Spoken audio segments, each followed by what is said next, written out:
Hello guys, hello welcome to my YouTube channel. आज के इस नए वीडियो में हम सीखेंगे my new topic wave optics. Wave optics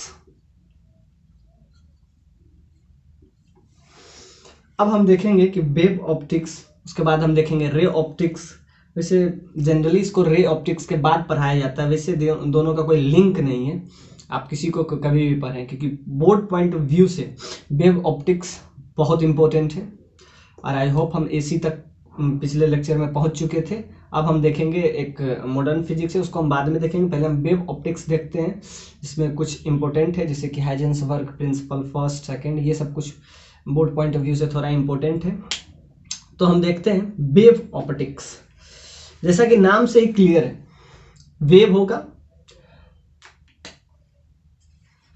अब वेव किसी भी तरीके का होगा। अब इसमें हम जब भी बात करते हैं तो इस वेव ऑप्टिक्स का, तो हमको एक सबसे इंपॉर्टेंट चीज आता है वेव फ्रंट। टर्मिनोलॉजी है वेव फ्रंट।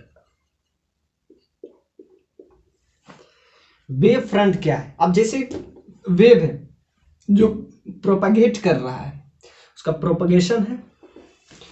सपोज दैट ये एक वेव है, इस टाइप से प्रोपगेट कर रहा है, ये आगे भी जा रहा है, समझिए, इस वजह से इस टाइप से प्रोपगेट इस टाइप से कर रहा है। सारा सेम फेज में है, जैसा कि फेज हम पिछले लेक्चर में काफी डिस्कस किए हैं, एलसीआर सर्किट, इंडक्टिव सर्किट। तो जब सारे wave, direction of wave propagation is always perpendicular, always perpendicular, इसका जो डायरेक्शन होता है वो हमेशा उसके प्रोपगेशन के डायरेक्शन के परपेंडिकुलर होता है, इस टाइप से। It may be spherical, cylindrical और प्लेन।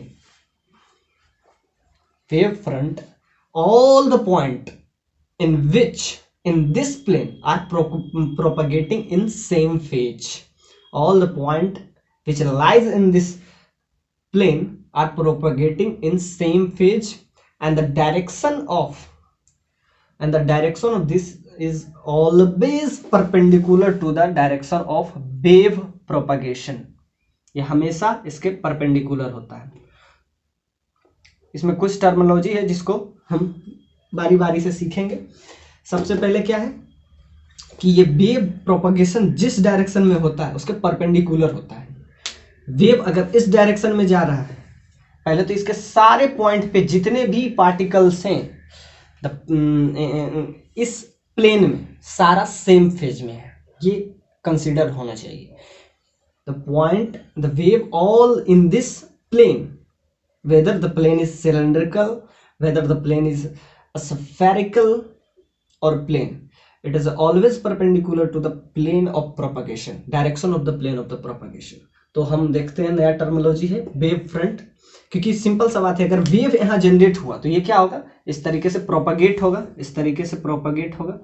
समझिए कि इस तरीके से, ऐसे ऐसे ऐसे ऐसे, इस टाइप से कुछ ना कुछ प्रोपगेट होगा, ये प्रोपगेट होगा।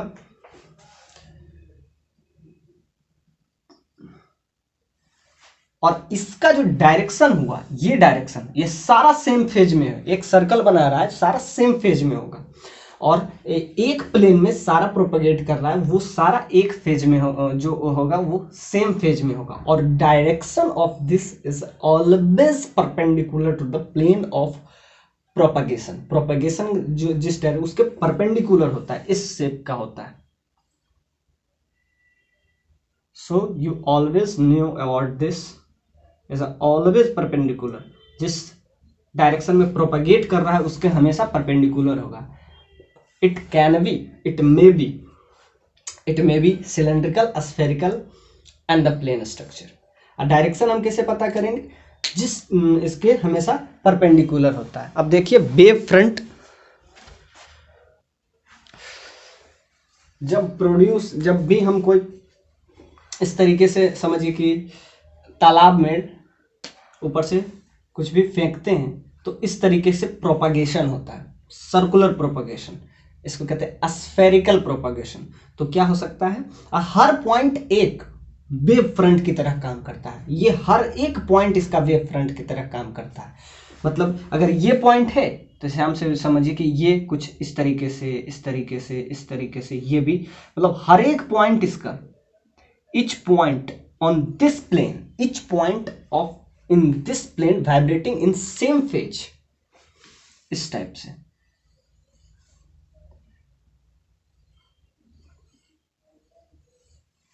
vibrating in same phase, all this like to that, मतलब एक्स का हर एक point, each point in this plane vibrating in same phase and the direction of wave front is always perpendicular to the, it is always perpendicular to the plane of propagation of wave। तो क्या लिखेंगे, it is a surface, it is a surface all the points, it is a surface all the points in which, all the point in which are vibrating in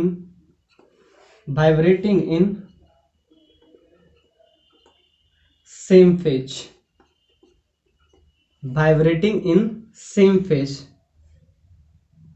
that is, इसको हम ये भी कह सकते हैं, ये लोकस है, हर एक पॉइंट जो प्रोपगेट कर रहा है, इसके हर एक पॉइंट एक वेव फ्रंट की तरह काम करता है। तो पहले हम वेव फ्रंट जाने, वेव फ्रंट क्या है। अब ये एक पॉइंट से हम यहां निकले, फिर एक पॉइंट से हर एक पॉइंट ये एक वेव फ्रंट की तरह काम करेगी, इस टाइप से सर्कुलर, मतलब कि ये सिलेंड्रिकल भी हो सकता है और ये क्या हो सकता है, सर्कुलर भी हो सकता है। तो ये तो हम अभी स्फेरिकल देख रहे हैं, स्फेरिकल प्लेन हर टाइप से होता है। तो क्या है, it is a surface at all the point in which are vibrating in same phase, that is it is locus of, that is, it is a locus of all the points, it is locus of all the points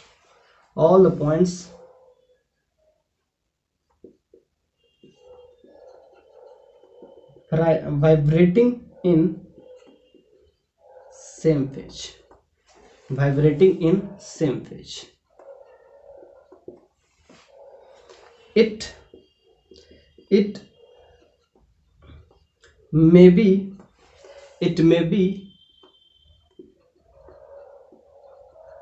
a spherical, cylindrical, it may be a spherical, cylindrical, plane, it may be a spherical, cylindrical plane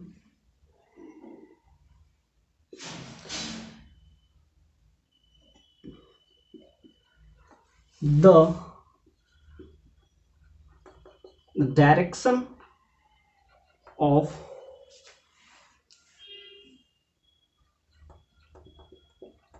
wave front, the direction of wave front is always perpendicular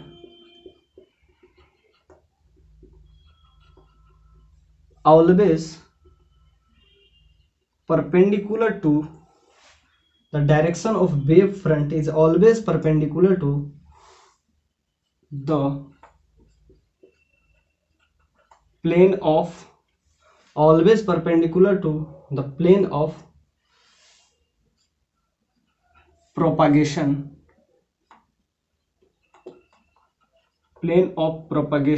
of wave। तो हम क्या सीखे, हम wave optics के सबसे पहला terminology जो है वेव फ्रंट। जब वेव जनरेट होता है तो उसके हर एक पॉइंट पे एक वेव फ्रंट जनरेट होता है, इसके ईच एंड एवरी पॉइंट। अब हम इसको देखते हैं। अभी हम स्फेरिकल देख रहे हैं, अब हम सिलिंड्रिकल देखेंगे, उसके बाद हम प्लेन स्ट्रक्चर देखेंगे। क्या है? It is a surface, it is a surface, it is a surface, all the point in which are vibrating in the same phase, that is, it is the locus of all the point vibrating in same phase. It may be spherical, cylindrical. The direction of the wave front is always perpendicular. सबसे important है, यहाँ पे लिख देते हैं।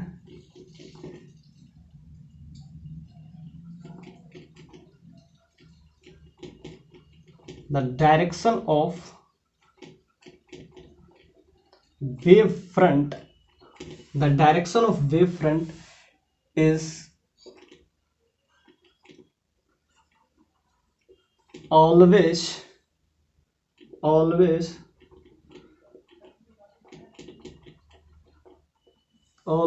perpendicular to the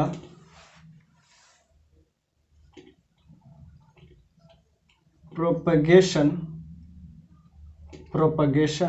of wave. The direction of wave front is always perpendicular to the propagation of wave. जिस direction में wave propagate करता है उसके परपेंडिकुलर होता है। सोचिए कि इस डायरेक्शन से जा रहा है तो इसके जस्ट परपेंडिकुलर होगा, ये परपेंडिकुलर शेप का होगा। It may be spherical, cylindrical से भी आप इसका बना सकते हैं इस टाइप से। It may be spherical, it may be cylindrical, just like that. It may be plane type structure होता है। तो क्या है, हम क्या क्या सीखें? हम सीखें वेव फ्रंट। जब भी वेव फ्रंट मतलब जब वेव ऑप्टिक्स में हम जब भी इसका इंट्रोडक्शन देखते हैं तो हमारा सबसे पहला टर्मिनोलॉजी होता है वो वेव फ्रंट होता है। वेव जब जनरेट होता है तो उसके हर एक पॉइंट पे एक वेव फ्रंट होता है। वो वेव फ्रंट क्या होता है? It is the surface at the all the point in which are vibrating in the same phase, that is it is the locus of the all the point vibrating in the same phase. It may be spherical, cylindrical, और सबसे important direction है। The direction of the wave front is always perpendicular to the propagation of wave. तो ये हम देखें, सिर्फ इसका एक टर्मिनोलॉजी है वेव फ्रंट। अगर बोर्ड पॉइंट ऑफ व्यू से ये बहुत इंपॉर्टेंट है, क्योंकि ये अगर समझ में आई है, इसका समझिए कि ऑप्टिक्स का जो है ना, वेव ऑप्टिक्स का कोर है वेव फ्रंट। हर जगह वेव फ्रंट हम देखेंगे। अब इसको हम सिलेंड्रिकल, अभी हम स्फेरिकल देखेंगे, ये स्फेरिकल शेप था। अब हम देखेंगे सिलेंड्रिकल, उसके बाद हम प्लेन स्ट्रक्चर देखेंगे। और ये इंपॉर्टेंट है कि direction of wave front is always perpendicular to the propagation of the wave.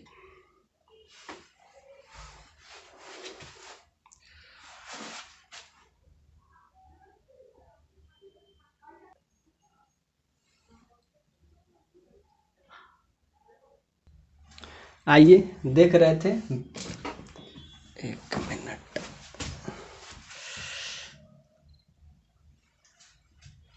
Wave front देख रहे थे। ये क्या होता है? स्फेरिकल होता है और सिमेट्रिकल भी होता है।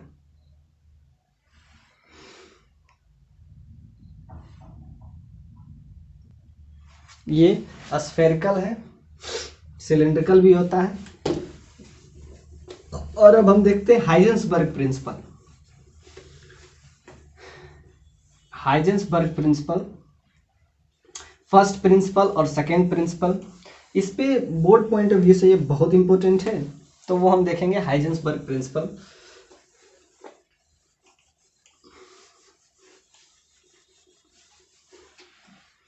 अब देखिए हाइजेंसबर्ग प्रिंसिपल में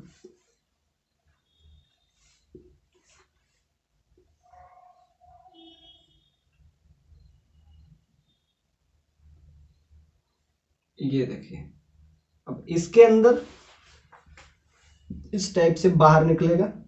ये देखिए स्फेरिकल था का एग्जांपल लिख लिए, और एक हम लेते हैं सिलेंड्रिकल का एग्जांपल। उसके बाद हम देखेंगे हाइजेंसबर्ग प्रिंसिपल। इस टाइप से शेप बना देगा। अब हर एक वेव फ्रंट, जैसा कि हम बताए हैं, हर एक वेव फ्रंट जो है यहाँ पे एज ए सोर्स का काम करेगा। देखिए एज ए सोर्स का काम, एक पॉइंट जो है एज ए सोर्स का काम करें, यानी हर एक जो वेव फ्रंट है, etch wave front behaves like a source, etch wave front behaves like a source. तो ये देखिए इस टाइप से स्ट्रक्चर इसका बन गया।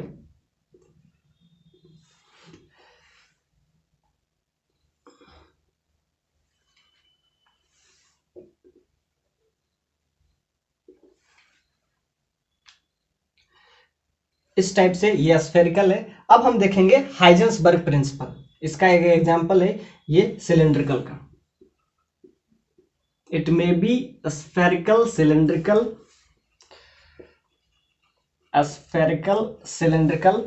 And plane type structure. एक प्लेन का भी एग्जांपल ले लेते हैं। ये आपका स्फेरिकल ले लिए हैं और इसका each point behaves like a source.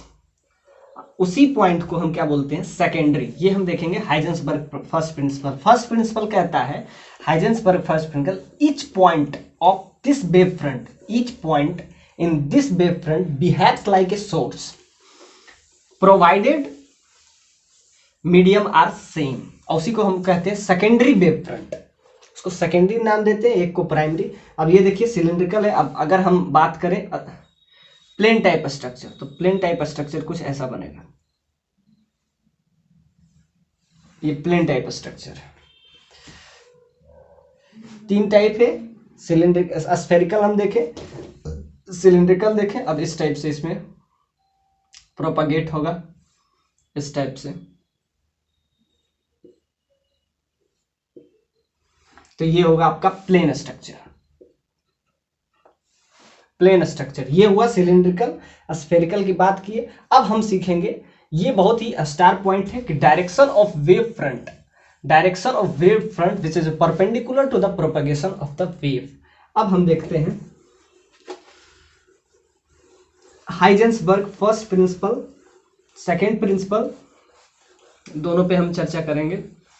इस फर्स्ट प्रिंसिपल कहता है कि each point of A wave front behaves like a source, और वो जो होता है उसी को हम नाम देते हैं सेकेंडरी वेव फ्रंट। अब लिखेंगे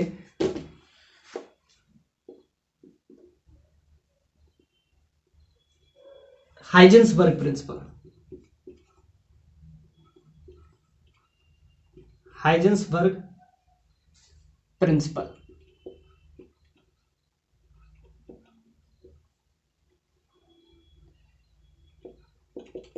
हाइजेंसबर्ग principal.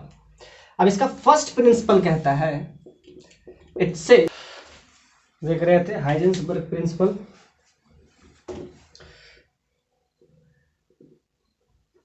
each point each point each point each point in wavefront behaves as a each point in wavefront behaves as a source. Each point in wavefront behaves as a source, behaves as a source, and they produce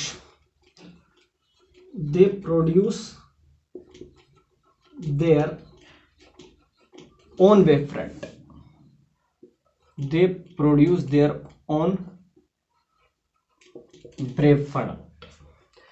मतलब हर एक जो point है वो एक दूसरा wave front produce करता है। Each point, first law क्या कहता है, हाइजेंसबर्ग का first principle, it says that the each point in wavefront behaves as a source and they produce their own wavefront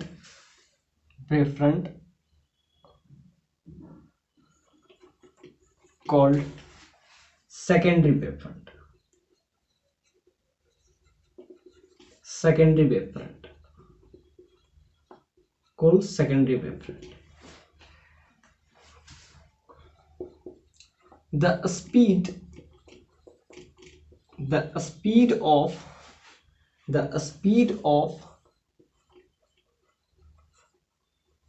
secondary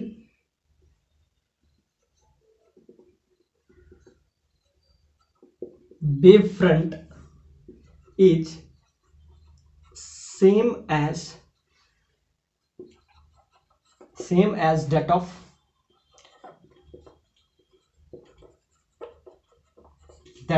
primary wavefront, provided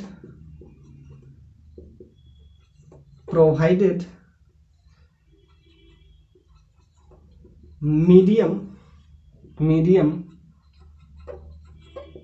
remains same.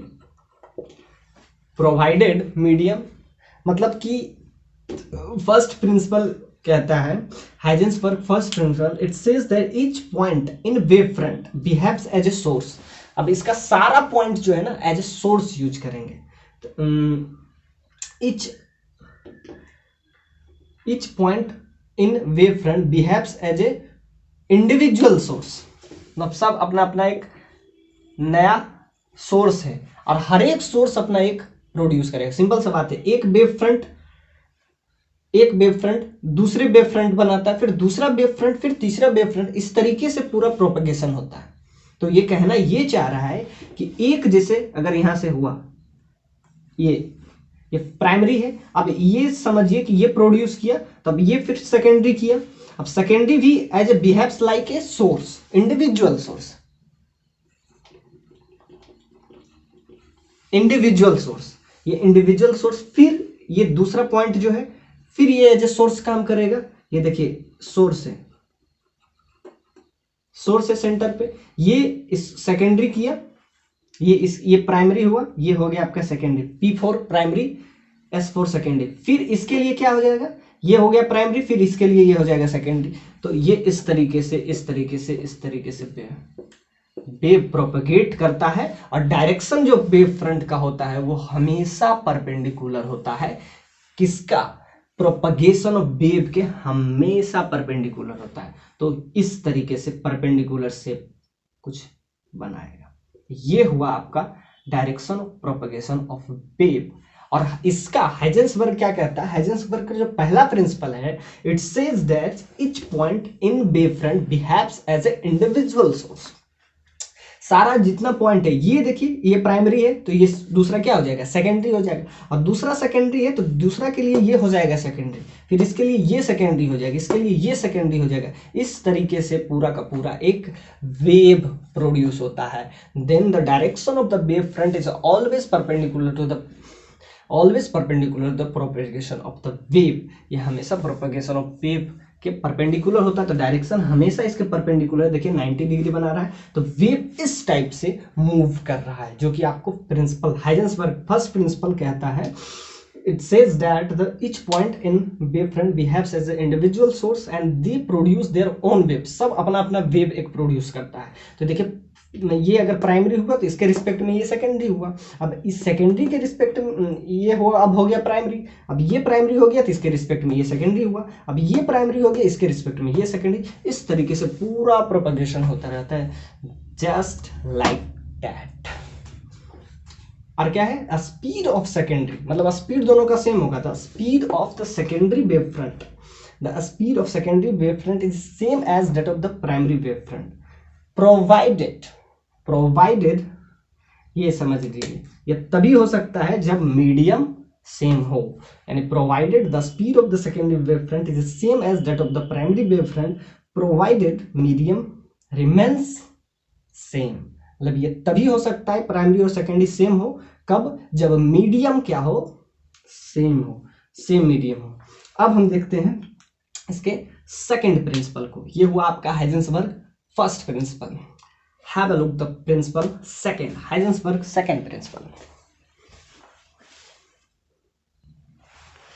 आइए देख रहे थे फर्स्ट प्रिंसिपल, अब देखेंगे सेकंड प्रिंसिपल.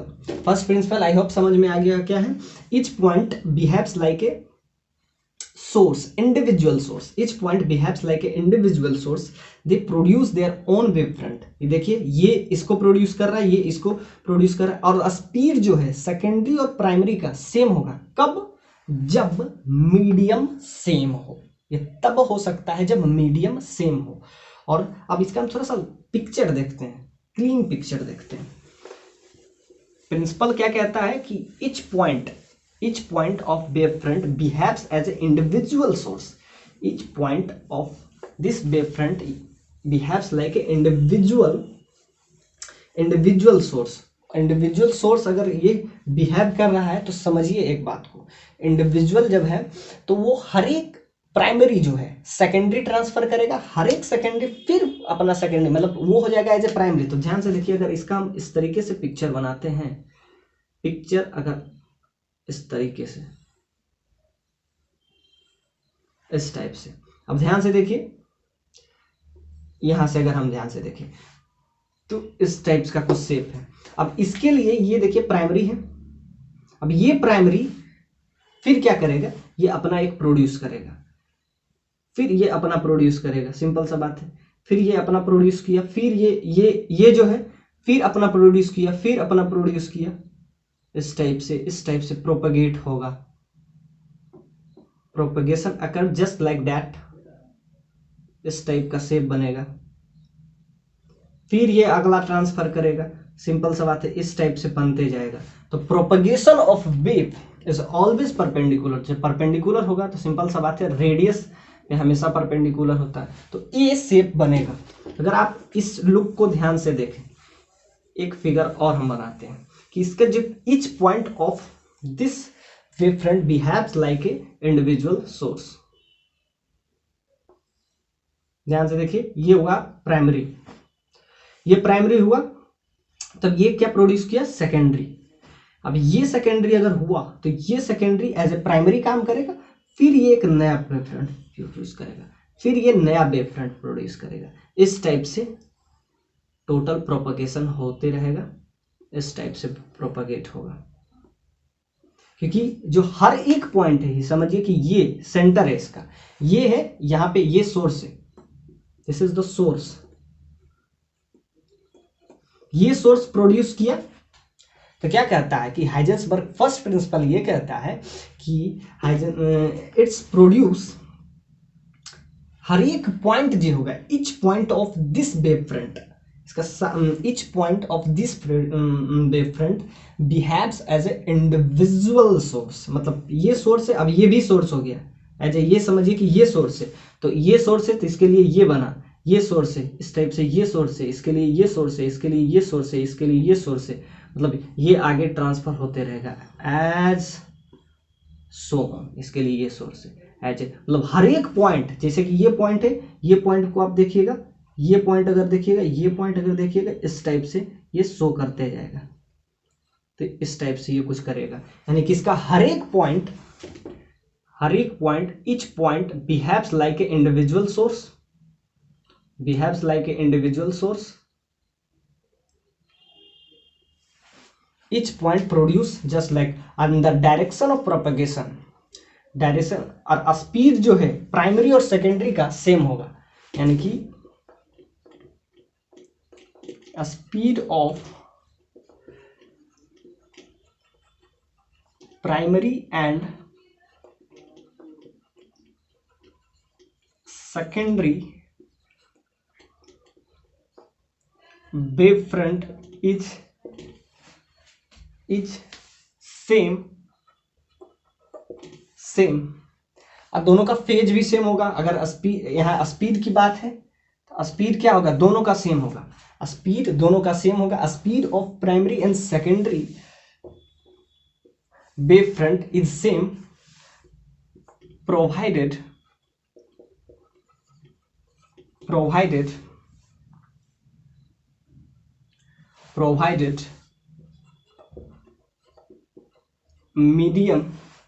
provided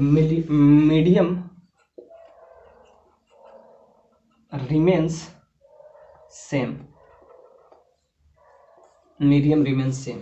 तो ये है आपका पूरा फिर इंडिविजुअल फिगर। ये आपका फर्स्ट प्रिंसिपल कहता है। फर्स्ट प्रिंसिपल हर एक जो पॉइंट है वो एज ए सोर्स काम कर रहा है। हर एक जो पॉइंट है इसमें individual source as a source काम कर रहा है, हर एक पॉइंट इसका जितना भी। और एक ये देखिए कि direction of propagation of wave, direction of propagation of wave is always perpendicular to the propagation. ये हमेशा परपेंडिकुलर होगा। अगर परपेंडिकुलर आप देखते हैं तो ये शेप हुआ, ध्यान से देखिए, ये परपेंडिकुलर, ये परपेंडिकुलर, ये perpendicular and just so this is like that.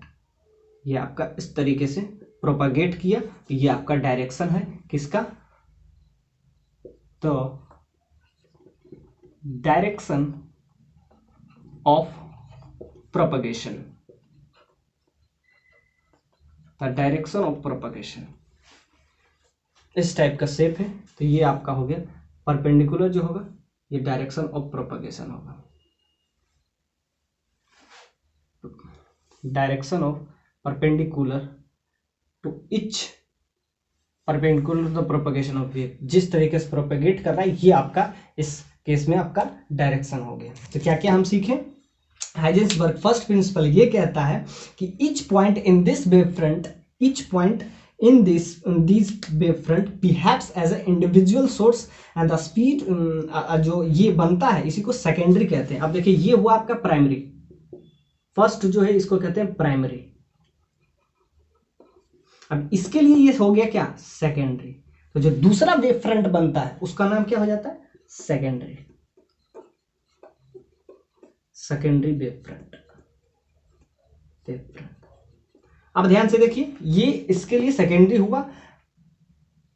अब ये अगर एज ए प्राइमरी समझते हैं तो इसके लिए सेकेंडरी ये हो जाएगा, इसके लिए सेकेंडरी ये हो जाएगा, इसके लिए सेकेंडरी ये हो जाएगा, यानी कि ऐसे प्रोपगेट चलता रहेगा। जो तब ये डायरेक्शन जो है इस टाइप से है, तो direction of propagation is always perpendicular, always perpendicular to the propagation of the wave. तो ये इसका हम डायरेक्शन भी देखें। अब हम देखते हैं इसका पोजीशन, अब इसका वैल्यू किस तरीके से बनता है। तो ये हम देखें हाइजेंसबर्ग प्रिंसिपल फर्स्ट। अब हम देखेंगे प्रिंसिपल, सिंपल सा बात है। सेकेंडरी किसको कहते हैं, जो फर्स्ट है उसको प्राइमरी बोलते हैं। प्राइमरी है एज ए सोर्स काम करेगा तो वो सेकेंडरी प्रोड्यूस करेगा।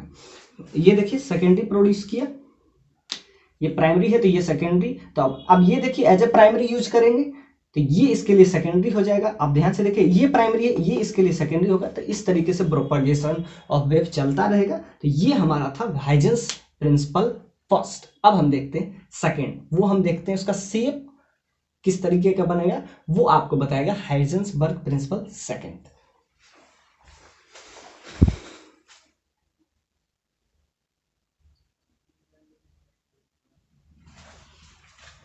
अब देखते हैं हाइजेंसबर्ग प्रिंसिपल सेकेंड। अब देखिए फर्स्ट प्रिंसिपल भी बहुत बार पूछता है एग्जाम के पॉइंट ऑफ व्यू से, ये बहुत इंपॉर्टेंट है, इसीलिए हम आज वेव ऑप्टिक्स पे चर्चा कर रहे हैं। अब हम देखते हैं प्रिंसिपल सेकेंड। फर्स्ट तो हम देख चुके हैं, अब देखते हैं the shape and position, the shape and position, the shape and position of new wave front, the shape and position of new wave front, the shape and position of new wave front is just like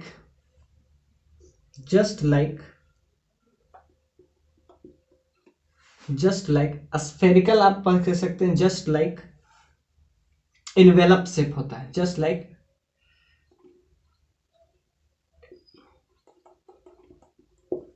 like envelope shape. The shape and the position देख रहे थे, इसका shape क्या आता है, just like envelope, या इसको ये भी कह सकते हैं tangent surface, tangent surface. The shape and the position of new wavefront is just like envelope या tangent surface of all secondary secondary wave front.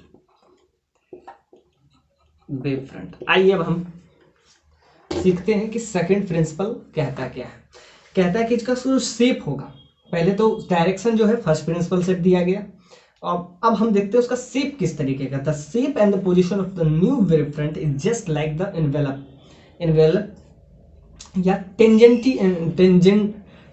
होता है, और वो टेंजेंट जो होगा किस पे टेंजेंट होगा, वो सेकेंडरी वेव फ्रंट पे होगा। तो जैसा कि इसका अगर हम फिगर देखें तो कुछ हम पाएंगे इस टाइप से वेव फ्रंट बना था, सोर्स कुछ ऐसा बन रहा था, इस टाइप से प्रोपेगेट कर रहा था। अब ध्यान से देखिए इसका जो शेप बन रहा है, ये हुआ, देखिए सोर्स, इसके लिए सोर्स, ये देखिए इसका सेकेंडरी, ऐसा सेकेंडरी, इस टाइप से इसका समझिए कि टेंजेंट बन रहा है, टेंडेंशियल शेप बन रहा है। तो जब भी आपको शेप किसी कर्व सरफेस पे निकालना हो तो वो हमेशा टेंजेंट होता है। तो ये आप सीख लीजिए कि इसका जो शेप होगा, shape and the position of the new wave front is just like the tangent surface all the secondary wave front. उसके अब एक पॉइंट पे इस टाइप से बताइए, अब ध्यान से इस पे आप इस टाइप से, ये हो गया आपका, ये पॉइंट है, ये आपका प्राइमरी पॉइंट है। हर पॉइंट कह रहे हैं कि हर एक सोर्स जो है इंडिविजुअल बनता है। अब ये अपना प्रोड्यूस करेगा इस टाइप से, तो ये भी अब इंडिविजुअल सोर्स जैसा काम करेगा, इस टाइप से आपका काम करेगा। फिर ये आगे ट्रांसफर हो जाएगा,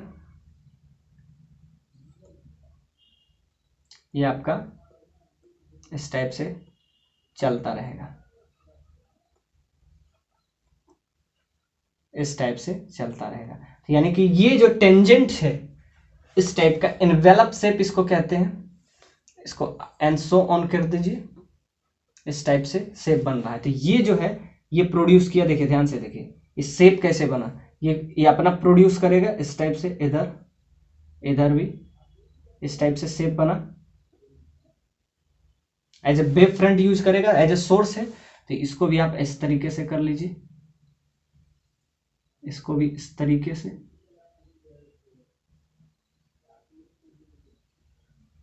इस टाइप से इसको भी हम कर लेंगे, इस टाइप से आप शेप बना सकते हैं,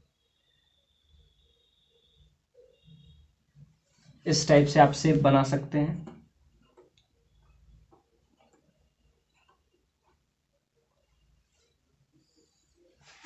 हर एक जो है एक एज ए सोर्स काम करेगा। तो सिंपल बात है, इस पर टेंजेंट इस टाइप से टच करते हुए जाएगा, इस टाइप से टेंजेंट इसका टच करते हुए जाएगा, तो इसका टेंडेंशियल शेप बनता है। तो the shape and the position of new wave front, the shape and the position of the new wave front is just like the envelope और टेंडेंशियल सरफेस पे टेंजेंट डालिए। जैसे ये अब एक एज ए सोर्स है, तो इस पे इस टाइप से कुछ सेकेंडरी प्रोड्यूस करेगा। ये देखिए प्राइमरी है, सोर्स है, तब ये सेकेंडरी प्रोड्यूस करेगा। फर्स्ट प्रिंसिपल क्या कहता है कि हर एक point, each point on this wave front behave such individual source. जब ये सोर्स एज ए होगा तो इसका क्या हो जाएगा, ये सेकेंडरी होगा। अब सेकेंडरी पे क्या होगा, आप इस टाइप से सारा सेकेंडरी का टेंजेंट लेते हुए मिला दीजिए, तो ये जो शेप बना, टेंजेंट सरफेस जो बना, यही इसका क्या बनेगा, शेप बनेगा, और यही इसका पोजीशन बनेगा। तो हम इसका जो फर्स्ट प्रिंसिपल है, देखिए ये एज ए पॉइंट यूज किए, ये एज ए सोर्स है, अब इसका क्या होगा, टेंजेंट है। अब ध्यान से देखिए ये इस पॉइंट का सारा टेंजेंट है। अब सारा टेंजेंट को अगर हम मिलाते हुए कुछ खींचे तो ये शेप बन गया, ये जो शेप बन रहा है सारा टेंजेंट को मिलाते हुए, तो ये आपका जो शेप है यही आपका हो गया shape of new wave front, जिसको कहते हैं आप secondary wave front. Secondary wave front ये नया टाइप का वेव फ्रंट है। प्राइमरी था, अब उसी से हम सेकेंडरी बनाए, इस टाइप का शेप बनता है। अब शेप को थोड़ा सा और जूम करके देखते हैं। मेन प्रिंसिपल फर्स्ट है। अब हम देखते हैं इसके कुछ और टॉपिक, जो कोहेरेंट सोर्स है, और उसके बाद हम देखते हैं interference of two light. Interference of two wave front, मतलब दोनों मिले तो कैसा बनेगा वो हम आगे चर्चा करेंगे। पहले तो हम प्रिंसिपल, हाइजेंसबर्ग प्रिंसिपल इंपॉर्टेंट था, अब हम इसका अगले लेक्चर में प्रूफ लेके आएंगे।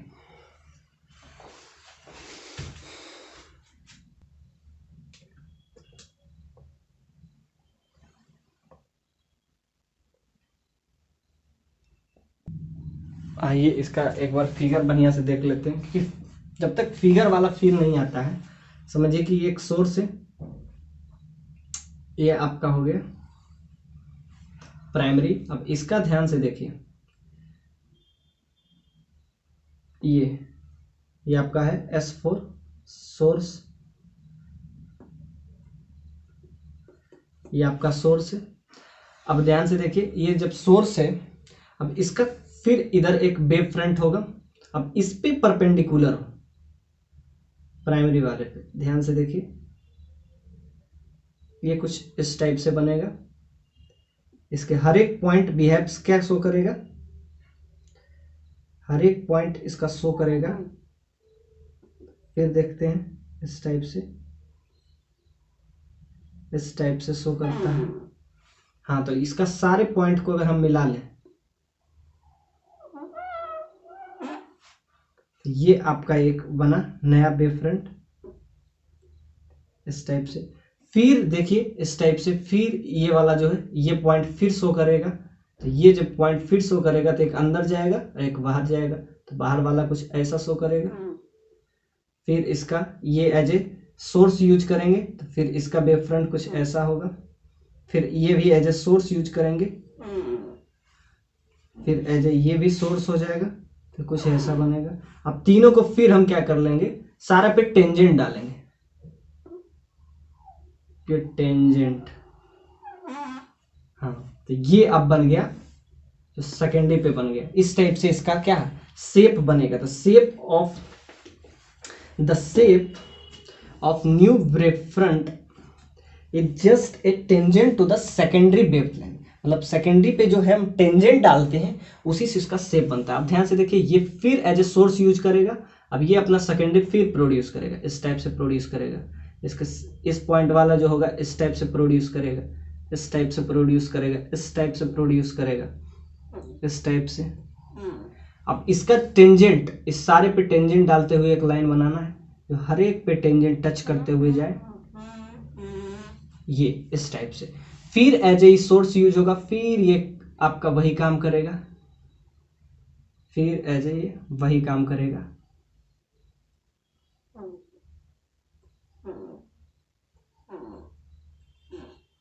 अब ध्यान से देखिए, फिर ये इस टाइप का शेप बनाते हुए, इस टाइप का शेप बनाते हुए आएगा। तो ये आपका हो गया shape.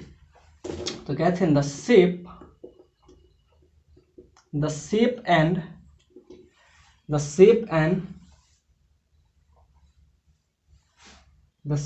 and size of the new wavefront, the shape and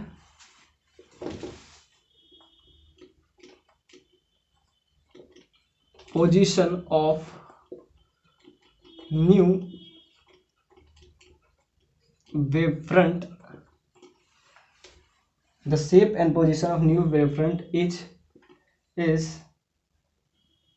tangent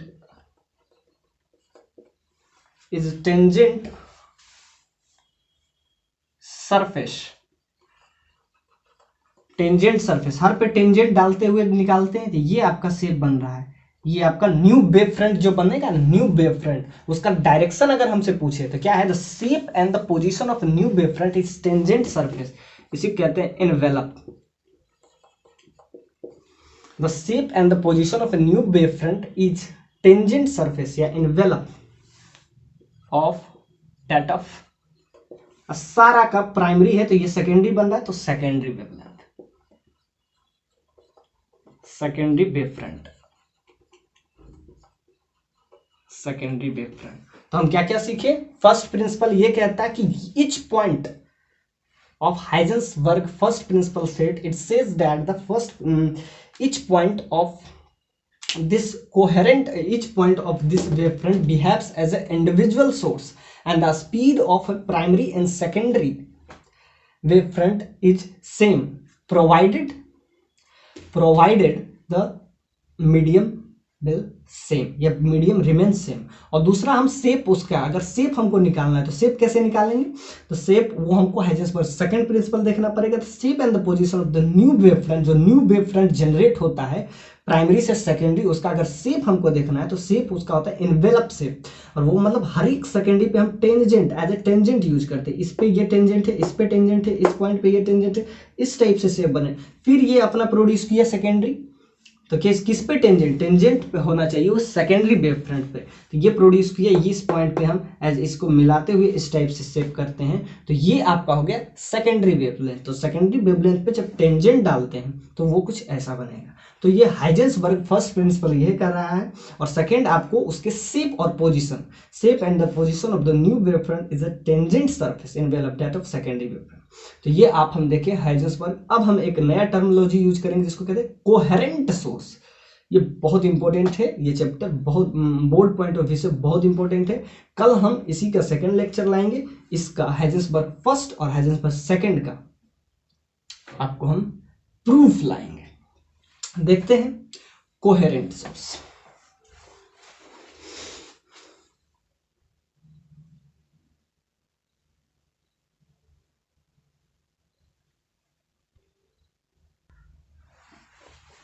अब आइए देखते हैं, इसका एक न्यू टर्म है कोहेरेंट, जो कि बहुत बार हर क्वेश्चन में कोहेरेंट आएगा। इसको हम पहले ही देख लेते हैं। कोहेरेंट होता क्या है, जब दो वेव होता है, टू वेव्स प्रोड्यूस, जब दो वेव प्रोड्यूस होता है और दोनों वेव सेम फेज में हो, या फेज डिफरेंस जीरो कह सकते हैं उसको, सेम फेज हो या फेज डिफरेंस कांस्टेंट हो, फेज कांस्टेंट हो और उसका वेवलेंथ और उसका फ्रीक्वेंसी दोनों सेम होना चाहिए। जब जितना भी हम पढ़ेंगे वेव ऑप्टिक्स में सारा कोहेरेंट सोर्स ही पढ़ेंगे, तो ये अंडरस्टूड होना चाहिए क्वेश्चन बनाने से पहले कि वो जो है कोहेरेंट सोर्स पे ही हम देख रहे हैं, कोहेरेंट सोर्स पे ही हम मतलब ये सारा प्रॉब्लम बनेगा। कोहेरेंट सोर्स कहता है कि दोनों का फेज डिफरेंस, जैसे अब ध्यान से देखिए, इस टाइप से वेव अगर होगा साइनोसाइडल वेव, ये कुछ इस टाइप से है साइनोसाइडल वेव, इस टाइप से, ये डिस्टेंस कितना कवर किया, एक टाइम पीरियड में ये डिस्टेंस जो है टाइम की 2 पाई। तो एक वेव है जो कि इस टाइप से है, और ये जो है डिस्टेंस 2 पाई कन्वर्ट मतलब 2 पाई डिस्टेंस किया। इसका देखिए साइनोसाइडली वेव है, तो इधर देखिए टाइम है, और इधर अगर लैम्डा देखते हैं तो ये आपका वाई एक्सिस में लैम्डा है, एक्स एक्सिस में टाइम का फंक्शन है। तो ध्यान से देखिए, अगर हम पूछेंगे कि ये एक टाइम पीरियड में कितना फेज डिफरेंस है, तो एक टाइम पीरियड में, एक टाइम यहां से यहां पहुंचने में अगर इसका फेज चेंज हुआ है, फेज डिफरेंस इक्वल टू 2 पाई। इसका जो फेज डिफरेंस होगा 2 पाई से इसका फेज चेंज किया, मतलब पहले इधर था, अब यहां तक पहुंचते पहुंचते इसका जो फेज है वो 2 पाई से चेंज किया। तो अब हम कोहेरेंट सोर्स पे चर्चा करने से पहले हम फेज पता करेंगे, फेज क्या होता है। अब इसका ये जो हुआ इसी को लैम्डा कहते हैं, ये जो डिस्टेंस हुआ, इतना जो डिस्टेंस कवर किया, इसको 2 पाई फेज हुआ। और अगर डिस्टेंस के लहजे से देखें, इसको हम क्या कहते हैं, लैम्डा, दैट इज वेवलेंथ। तो वेवलेंथ क्या है, वेवलेंथ कुछ नहीं है, जब वेव प्रोपगेट करता है, जब इसका साइनोसाइडली ग्राफ बनता है, तो क्या होता है, जिस पॉइंट से शुरू किया, जैसे इसकी ये पॉइंट अगर हम समझ लेते हैं इस पॉइंट को ए, तो क्या वो प्रोपेगेट किया और ये मैक्सिमम तक गया, फिर ये नीचे आया, फिर वापस से ये उसी पोजीशन पे पहुंचा, समझे कि ये बी पोजीशन है, फिर बी पोजीशन से इसको सी पोजीशन तक पहुंचना था। तो यानी कि ए पोजीशन और सी पोजीशन दोनों एक्स एक्सिस पे, यानी जहां से शुरू किए वापस से फिर वहीं पे आने पे ये जो 2 पाई डिस्टेंस, मतलब ये लैम्बडा जो डिस्टेंस कवर करना पड़ता है, जो मिनिमम डिस्टेंस कवर करना पड़ता है, उसी को हम कहते हैं कि इस वेव का वेवलेंथ कहलाता है। वेव का लेंथ को ही वेवलेंथ कहलाता है। समझिए कि इसमें एक वेव है, दिस इज द वेव। अब इसका जो लेंथ हुआ, मतलब 2 पाई फेज चेंज करने में जो डिस्टेंस कवर करना पड़ता है, उसी को कहते हैं हम वेवलेंथ। जैसा कि वेवलेंथ पहले आप सुने भी होंगे, इसको हम हमेशा एंगस्ट्रॉम, इसका अगर ऐसा यूनिट आप पढ़ेंगे तो एंगस्ट्रॉम होता है। एंगस्ट्रॉम को इस टाइप से डिनोट करता है। इसका जो वैल्यू होता है 10⁻⁻10 मीटर। इसका ऐसा यूनिट होता है वेवलेंथ का, एंगस्ट्रॉम 10⁻⁻10। लेकिन हमारा प्रॉब्लम वो नहीं था, ये तो बस हम समझाएं कि वेवलेंथ क्या होता है। और वेवलेंथ, फ्रीक्वेंसी तो पहले से ही हम लोग अवेयर थे, लेकिन वेवलेंथ नया टर्मिनोलॉजी है। ध्यान देखिए, अगर आप फेज के पॉइंट ऑफ व्यू से देखें तो ये एक वेव यहां से किया और इसके इस पोजीशन सी पोजीशन तक पहुंचने पे ये जो डिस्टेंस कवर करता है 2 पाई, इसी को कहते हैं वेव का लेंथ, वेवलेंथ। इस टाइप से बहुत सारा वेवलेंथ आएगा, उसका हम देखेंगे। तो क्या है, कोहेरेंट सोर्स टू। अब ध्यान से देखिए, इसमें 2 प्रोपगेशन ऑफ वेव होगा, 2 वेव जिसका वेवलेंथ सेम हो। तो पहले वेवलेंथ और दूसरा फ्रीक्वेंसी। फ्रीक्वेंसी तो आप पहले से ही जानते होंगे, फ्रीक्वेंसी। ध्यान से देखिए, फ्रीक्वेंसी क्या होता है, इसको म्यू से डिनोट करते हैं। फ्रीक्वेंसी क्या होता है, एक टाइम पीरियड में, 1 सेकेंड में ये जितना बार ये एक सेकेंड में, इन यूनिट सेकेंड, 1 सेकेंड में ये जितना बार ये मतलब प्रोपगेट करता है, प्रोपगेशन ऑफ वेव होता है, वही आपका वेवलेंथ होता है। वेवलेंथ कुछ नहीं है, in unit time, number of propagation in unit time. इसको लिख देते हैं साइड में, number of propagation in unit time is called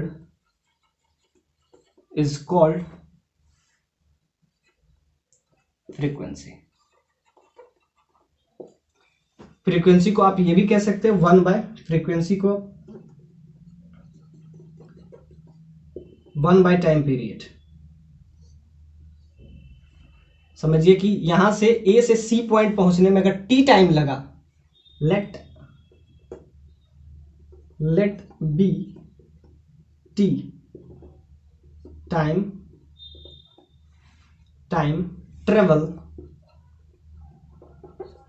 travel from point A to C. A से सी तक जाने में कितना टाइम लगा, टी, कॉमा। अब ध्यान से देखिए, ए से सी पॉइंट जाने में कितना लगा, टाइम टी लगा। फेज डिफरेंस क्या हुआ, फेज कितना से डिफरेंस हुआ, फेज डिफरेंस यहां से आ गया आपका 2 पाई, फेज डिफरेंस आ गया 2 पाई। और अगर टाइम टी है तो टाइम जो फ्रीक्वेंसी, इसको म्यू से डिनोट करते हैं, तो इसका होता है 1 बाय टाइम पीरियड। 1 सेकेंड में जितना बार, तो ये हम देख रहे हैं। तो जब भी हम कोहेरेंट सोर्स की बात करें, इसके हम अलग अलग देखें, वेवलेंथ देख लिए, फ्रीक्वेंसी पे हम चर्चा कर लिए। अब हम देखते हैं कि कोहेरेंट सोर्स क्या होता है, क्योंकि जितना भी हम वेव ऑप्टिक्स में पढ़ेंगे लगभग कोहेरेंट सोर्स ही रहेगा। सो ये कंसीडर्ड है, आपको समझना पड़ेगा कि कोहेरेंट सोर्स होता क्या है। कोहेरेंट सोर्स वो होगा 2 प्रोपगेशन ऑफ वेव जिसका वेवलेंथ और फ्रीक्वेंसी सेम हो, वेवलेंथ और frequency same, 2 waves which produces in same wavelength and same frequency। दोनों का फ्रीक्वेंसी सेम होना चाहिए और दोनों का वेवलेंथ सेम होना चाहिए, और दोनों का phase constant, phase difference constant होना चाहिए। फेज डिफरेंस जो हो वो कांस्टेंट हो,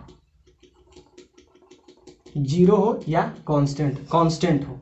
और ये टाइम के independent, this is the independent of time, ये किसी भी टाइम पे डिपेंडेंट नहीं होना चाहिए। हाँ, मतलब हम क्या क्या सीखे, हम सीखे कोहेरेंट सोर्स में कि सबसे पहले वो वेवलेंथ सेम होना चाहिए और फ्रीक्वेंसी सेम होना चाहिए। दो अलग अलग, दो वेव का वेवलेंथ अगर सेम हो, मतलब दो अलग अलग वेव का अगर वेवलेंथ और फ्रीक्वेंसी सेम हो और उसके फेज डिफरेंस अगर हम निकालें और फेज डिफरेंस उसका क्या हो, कांस्टेंट हो। क्या क्या हम सीखे कि दो अलग अलग वेव जब हम लें, दो अलग अलग वेव, जैसे कि अभी हम वेव फ्रंट देख रहे थे, तो वेव फ्रंट में जब भी हम देख रहे थे तो प्रोड्यूस अलग अलग वेव होगा ना। तो जब दो अलग अलग वेव का वेवलेंथ और फ्रीक्वेंसी, वेवलेंथ और फ्रीक्वेंसी सेम हो और उसका फेज जो है डिफरेंस वो कांस्टेंट हो, तो वो दोनों वेव कोहेरेंट सोर्स कहलाता है। वो दोनों वेव, दोनों सोर्स या दोनों वेवलेंथ, जो वेव है वो कोहेरेंट सोर्स आता है। और जितना हम ऑप्टिक्स में पढ़ेंगे वो लगभग कोहेरेंट सोर्स रहेगा। क्वेश्चन में ये अंडरस्टूड आपको होना पड़ेगा कि यही है, तभी ये प्रॉब्लम बनेगा। जब तक वो कोहेरेंट सोर्स नहीं हुआ, उसका वेवलेंथ और फ्रीक्वेंसी सेम नहीं होगा, तो प्रॉब्लम बनेगा ही नहीं। तो जितना भी पढ़ेंगे ये आपको अंडरस्टूड होना चाहिए कि वो कोहेरेंट सोर्स है।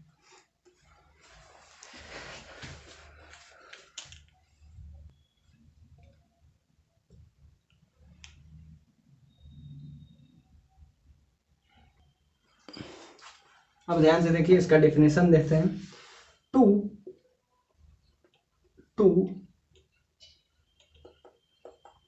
two sources are said to be coherent. Two sources are said to be coherent if two sources are said to be coherent if they produce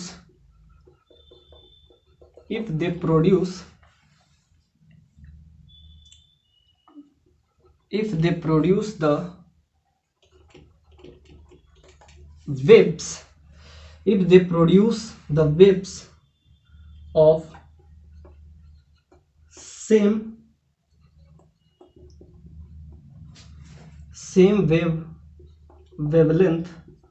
wavelength and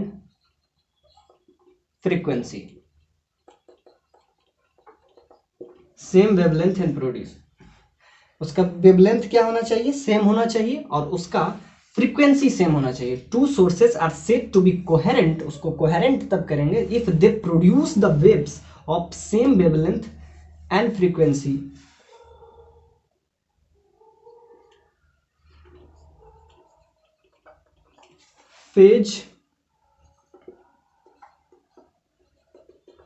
phase difference between, ये between है, phase difference between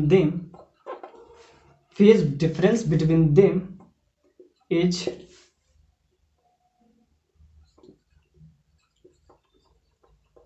constant. उसका क्या होगा, phase difference जो हो वो constant है। और दूसरा इंपॉर्टेंट ये है, two sources are said to be coherent if they produces the wave as same wavelength, उसका क्या होना चाहिए, वेवलेंथ सेम होना चाहिए और फ्रीक्वेंसी सेम होना चाहिए।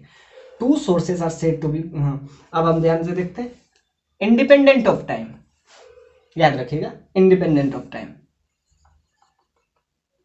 इंडिपेंडेंट ऑफ टाइम, ये सारा कुछ टाइम से इंडिपेंडेंट होना चाहिए। यानी two sources are said to be coherent if they produces the waves of the same wavelength and frequency and phase difference between them is constant। और ये क्या हो, ये सारा टाइम से इंडिपेंडेंट, टाइम पे इट इज इंडिपेंडेंट ऑफ, या तो ये भी लिख सकते हैं independent of time, it is independent of time. तो क्या क्या सीखे हम, जब भी अब बात करेंगे कोहेरेंट सोर्स, तो कोहेरेंट सोर्स क्या है, two source are said to be coherent if they produces the waves of the same wavelength and frequency and phase difference between them is constant and it is independent of time, phase difference constant होगा। तो ये हम देखें, आगे हम देखेंगे interference of the two wave, जो कि हम नेक्स्ट लेक्चर में पढ़ेंगे, वो बहुत इंपॉर्टेंट है, क्वेश्चन वहीं से अरेंज किया जाता है। सो वीडियो अगर अच्छा लगे, like share and subscribe. Thank you for watching this video.